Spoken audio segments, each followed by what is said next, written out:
El extraño. Un relato de H.P. Lovecraft. No olvides dar like y suscribirte a Página Oscura, es gratis. Si quieres aportar ayuda económica con un supers, tienes la pestaña Gracias. El extraño. H.P. Lovecraft. Infeliz es aquel a quien sus recuerdos infantiles solo traen miedo y tristeza. Desgraciado aquel que vuelve la mirada hacia horas solitarias en vastos y lúgubres recintos de cortinados marrones y alucinantes hileras de antiguos volúmenes, o hacia pavorosas vigilias a la sombra de árboles descomunales y grotescos cargados de enredaderas, que agitan silenciosamente en las alturas sus ramas retorcidas. Tal es lo que los dioses me destinaron, a mí, el aturdido, el frustrado, el estéril, el arruinado. Sin embargo, me siento extrañamente satisfecho y me aferro con desesperación a esos recuerdos marchitos cada vez que mi mente amenaza con ir más allá, hacia el otro. No sé dónde nací, salvo que el castillo era infinitamente horrible, lleno de pasadizos oscuros y con altos cielos rasos donde la mirada solo hallaba telarañas y sombras. Las piedras de los agrietados corredores estaban siempre odiosamente húmedas y por doquier se percibía un olor maldito, como de pilas de cadáveres de generaciones muertas. Jamás había luz, por lo que solía encender velas y quedarme mirándolas fijamente en busca de alivio. Tampoco afuera brillaba el sol, ya que esas terribles arboledas se elevaban por encima de la torre más alta.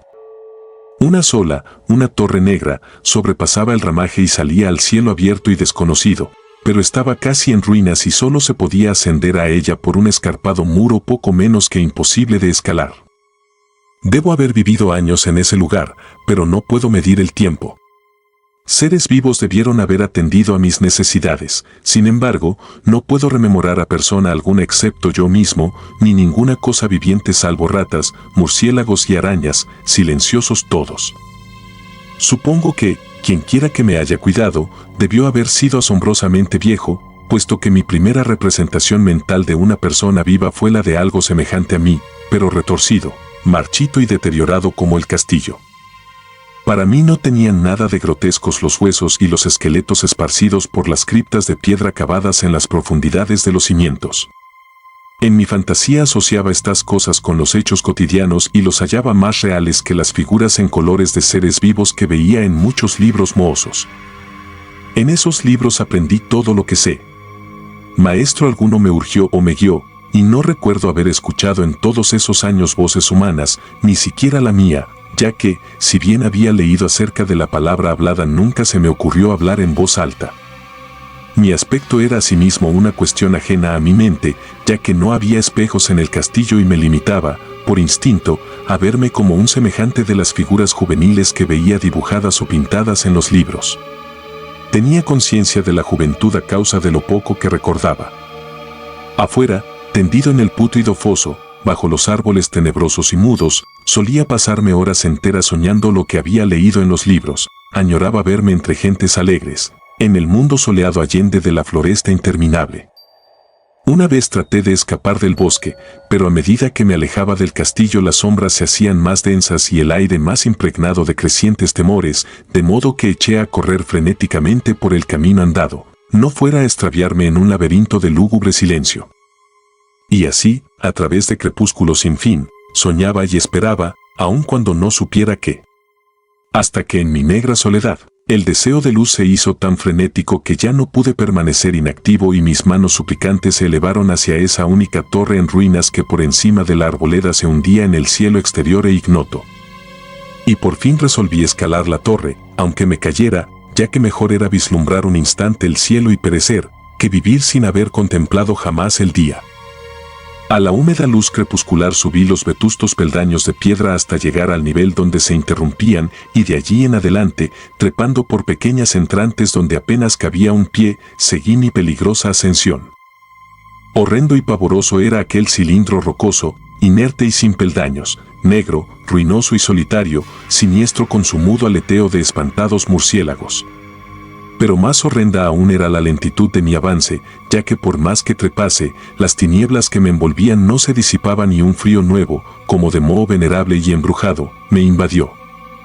Tiritando de frío me preguntaba por qué no llegaba a la claridad y, de haberme atrevido, habría mirado hacia abajo. Se me antojó que la noche había caído de pronto sobre mí y en vano tanteé con la mano libre en busca del antepecho de alguna ventana por la cual espiar hacia afuera y arriba y calcular a qué altura me encontraba. De pronto, al cabo de una interminable y espantosa ascensión a ciegas por aquel precipicio cóncavo y desesperado, sentí que la cabeza tocaba algo sólido. Supe entonces que debía haber ganado la terraza o, cuando menos, alguna clase de piso.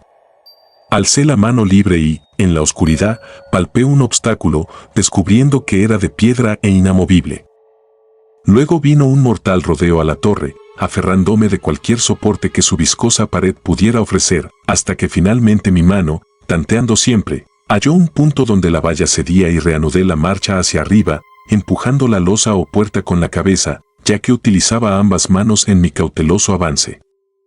Arriba no apareció luz alguna y, a medida que mis manos iban más y más alto, supe que por el momento mi ascensión había terminado, ya que la puerta daba a una abertura que conducía a una superficie plana de piedra, de mayor circunferencia que la torre inferior, sin duda el piso de alguna elevada y espaciosa cámara de observación.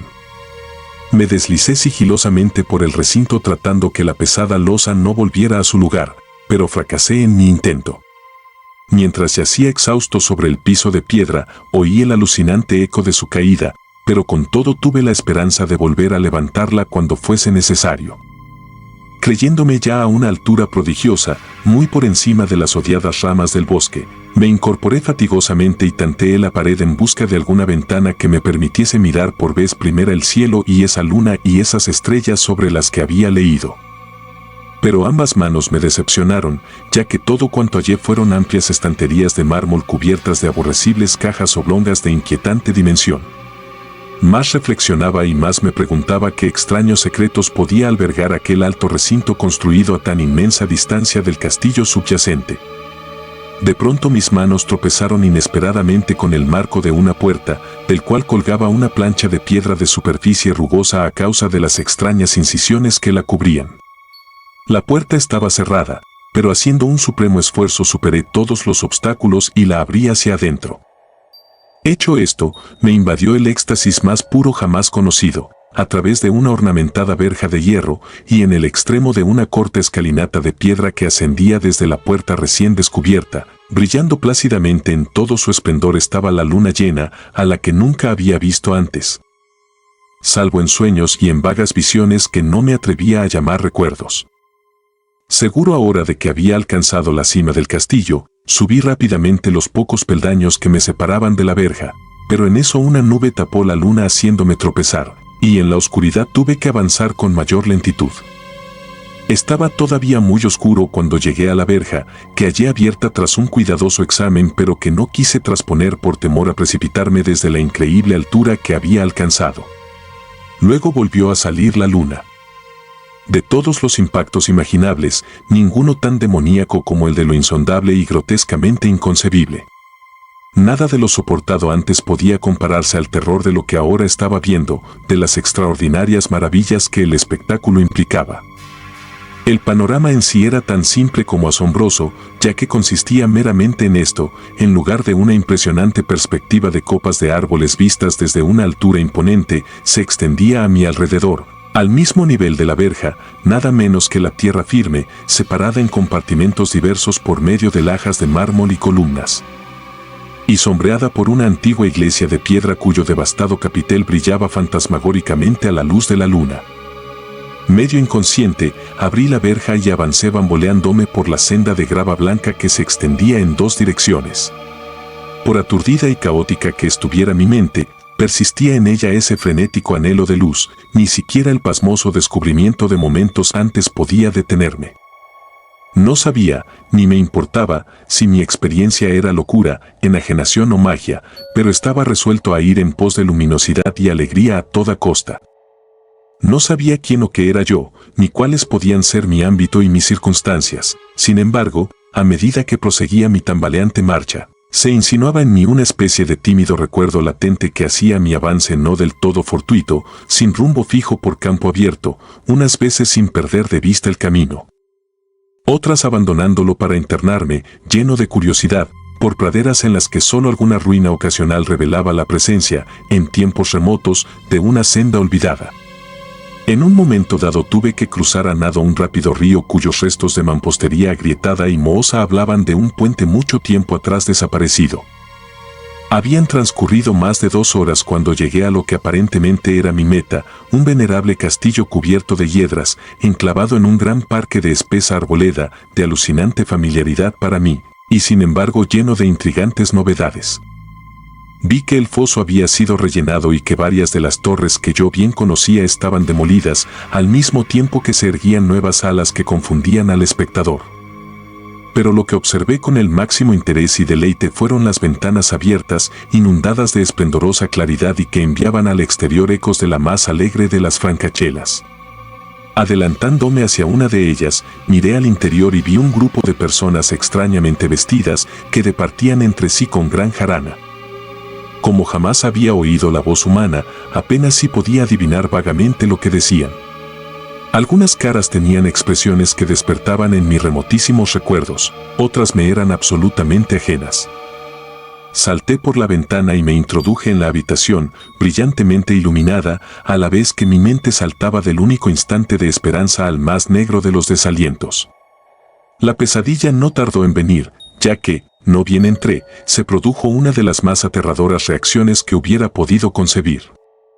No había terminado de cruzar el umbral cuando cundió entre todos los presentes un inesperado y súbito pavor, de horrible intensidad, que distorsionaba los rostros y arrancaba de todas las gargantas los chillidos más espantosos. El desbande fue general, y en medio del griterío y del pánico varios sufrieron desmayos, siendo arrastrados por los que huían enloquecidos. Muchos se taparon los ojos con las manos y corrían a ciegas llevándose todo por delante, derribando los muebles y dándose contra las paredes en su desesperado intento de ganar alguna de las numerosas puertas. Solo y aturdido en el brillante recinto, escuchando los ecos cada vez más apagados de aquellos espeluznantes gritos, comencé a temblar pensando que podía ser aquello que me acechaba sin que yo lo viera. A primera vista el lugar parecía vacío, pero cuando me dirigí a una de las alcobas creí detectar una presencia, un amago de movimiento del otro lado del arco dorado que conducía a otra habitación, similar a la primera. A medida que me aproximaba a la arcada comencé a percibir la presencia con más nitidez, y luego, con el primero y último sonido que jamás emití, un aullido horrendo que me repugnó casi tanto como su morbosa causa, contemplé en toda su horrible intensidad el inconcebible, indescriptible, inenarrable monstruo que, por obra de su mera aparición, había convertido una alegre reunión en una horda de delirantes fugitivos. No puedo siquiera decir aproximadamente a qué se parecía, pues era un compuesto de todo lo que es impuro, pavoroso, indeseado, anormal y detestable. Era una fantasmagórica sombra de podredumbre, decrepitud y desolación, la pútrida y viscosa imagen de lo dañino, la atroz desnudez de algo que la tierra misericordiosa debería ocultar por siempre jamás. Dios sabe que no era de este mundo, o al menos había dejado de serlo, y, sin embargo, con enorme horror de mi parte, pude ver en sus rasgos carcomidos, con huesos que se entreveían, una repulsiva y lejana reminiscencia de formas humanas, y en sus enmohecidas y destrozadas ropas, una indecible cualidad que me estremecía más aún. Estaba casi paralizado, pero no tanto como para no hacer un débil esfuerzo hacia la salvación, un tropezón hacia atrás que no pudo romper el hechizo en que me tenía apresado el monstruo sin voz y sin nombre. Mis ojos, embrujados por aquellos asqueantes ojos vítreos que los miraba fijamente, se negaban a cerrarse, si bien el terrible objeto, tras el primer impacto, se veía ahora más confuso. Traté de levantar la mano y disipar la visión, pero estaba tan anonadado que el brazo no respondió por entero a mi voluntad. Sin embargo, el intento fue suficiente como para alterar mi equilibrio y, bamboleándome, di unos pasos hacia adelante para no caer. Al hacerlo adquirí de pronto la angustiosa noción de la proximidad de la cosa, cuya inmunda respiración tenía casi la impresión de oír. Poco menos que enloquecido, pude no obstante adelantar una mano para detener a la fétida imagen que se acercaba más y más, cuando de pronto mis dedos tocaron la extremidad putrefacta que el monstruo extendía por debajo del arco dorado. No chillé, pero todos los satánicos vampiros que cabalgan en el viento de la noche lo hicieron por mí, a la vez que dejaron caer en mi mente una avalancha de anonadantes recuerdos. Supe en ese mismo instante todo lo ocurrido, recordé hasta más allá del terrorífico castillo y sus árboles, reconocí el edificio en el cual me hallaba, reconocí, lo más terrible, la impía abominación que se erguía ante mí, mirándome de soslayo mientras apartaba de los suyos mis dedos manchados. Pero en el cosmos existe el bálsamo además de la amargura, y ese bálsamo es el olvido. En el supremo horror de ese instante olvidé lo que me había espantado y el estallido del recuerdo se desvaneció en un caos de reiteradas imágenes. Como entre sueños, salí de aquel edificio fantasmal y execrado y eché a correr rauda y silenciosamente a la luz de la luna. Cuando retorné al mausoleo de mármol y descendí los peldaños, encontré que no podía mover la trampa de piedra, pero no lo lamenté, ya que había llegado a odiar el viejo castillo y sus árboles. Ahora cabalgo junto a los fantasmas, burlones y cordiales, al viento de la noche, y durante el día juego entre las catacumbas de Nefre-Ka, en el recóndito y desconocido valle de Adot, a orillas del Nilo. Sé que la luz no es para mí, salvo la luz de la luna sobre las tumbas de roca de Neb, como tampoco es para mí la alegría, salvo las innominadas fiestas de Nitokeidis bajo la gran pirámide, y, sin embargo, en mi nueva y salvaje libertad agradezco casi la amargura de la alienación. Pues aunque el olvido me ha dado la calma, no por eso ignoro que soy un extranjero, un extraño a este siglo y a todos los que aún son hombres. Esto es lo que supe desde que extendí mis dedos hacia esa cosa abominable surgida en aquel gran marco dorado, desde que extendí mis dedos y toqué la fría e inexorable superficie del pulido espejo.